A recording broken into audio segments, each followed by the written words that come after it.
3 से 4 बज से 5 बज से आप कर सकते हैं अगर आपके पेशेंट का एनल स्पाज्म नहीं है। अगर आपके पास में यंग लड़का आ रहा है, अच्छी खासी लेंथ उसकी एनल कैनाल प्रॉपर है, उसके मस्कुलर लड़का है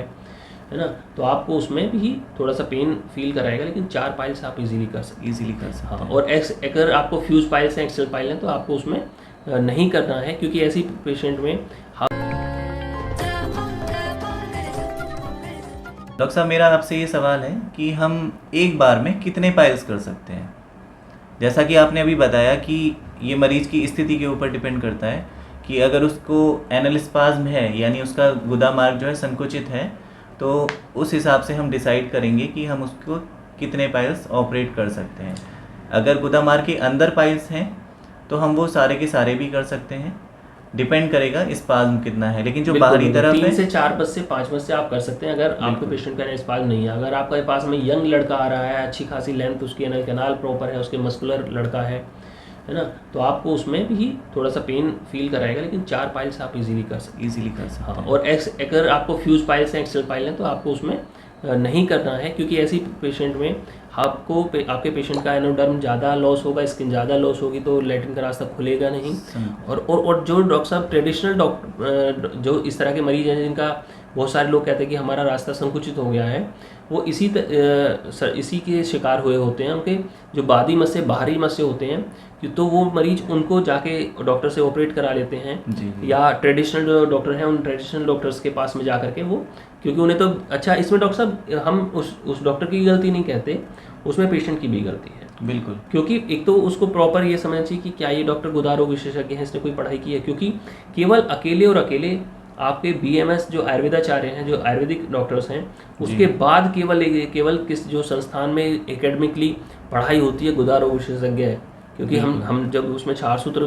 के लिए आप सर्टिफिकेट कोर्स करें या फिर कोई डिप्लोमा कोर्स करें, चाहे कोई उसके लिए आप MS करें, तो उस दौरान भी आपका प्रॉपर पढ़ाई होती है। जनरल सर्जरी में भी आप जाते हैं, तो जनरल सर्जरी में आप क्या करते हैं कि टोटल केवल आपको जनरल सर्जरी में आपको हर्निया भी पढ़ाया जाएगा, अपेंडिक्स भी पढ़ाया जाएगा, आपको गॉल ब्लैडर भी, पित्ते की थैली भी, बच्चेदानी भी, सिजेरियन भी, सारी सर्जरी होती है। लेकिन आपका परफेक्शन, अगर ऐसी स्थिति में अगर डॉक्टर का परफेक्शन केवल एनोरेक्टल पे चला जाए तब तो ठीक है, वो उसका एक्सपर्ट बन जाएगा। लेकिन अगर हम बात करें कि क्या इसकी एक कॉलेज में एक पढ़ाई हुई है प्रॉपर, तो वो केवल और केवल आपका BMS करने के बाद में मिनिमम उसकी वो है एजुकेशन है, और उसके बाद जो स्पेशली होती है वो आपको एनोरेक्टल की जो पढ़ाई होती है वो आयुर्वेद में BMS करने के बाद ही पढ़ाई जाती है। तो ऐसी स्थिति में उस पेशेंट की भी गड़बड़ है और डॉक्टर उसको भी समझना चाहिए। अच्छा, गलती इसलिए भी क्योंकि कुछ लोग क्या करते हैं कि गुदा मार्ग में जोड़ लगा लेते हैं, और उसको पाइल्स अंदर नहीं है, उसको ब्लीडिंग नहीं है, लेकिन वो जोड़ लगा कि ये देखता है कि बाहर देखो कुछ निकल रहा है, कुछ सरक रहा है, ठीक है। कुछ लोग को आदत होती है कई बार जाने की, लैट्रिन जोड़ लगाने की, तो उसकी वजह से वो फूल जाता है गुदा मार्ग के जो होठ हैं। उन्हें कहता है डॉक्टर साहब मसें अभी भी कुछ है, तो डॉक्टर भी जो ट्रेडिशनल जो पढ़ा लिखा डॉक्टर, वो उसे कभी नहीं बोलेगा कि आप इसे निकलवा लीजिए। वो हमेशा कहेगा भी नहीं मैं नहीं करूँगा, आप चाहे जो कर लीजिए, इसकी ज़रूरत नहीं है, आपका काम ऐसे चलता रहेगा, ये आपको कभी कुछ कहेगा नहीं,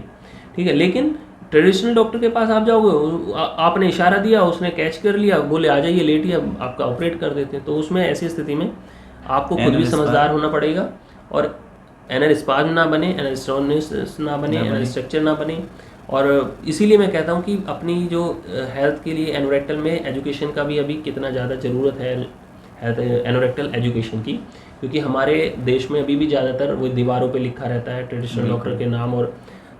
जो आपका एक जड़ से टीका लगवा करके जड़ से बवासीर करना। दोस्तों,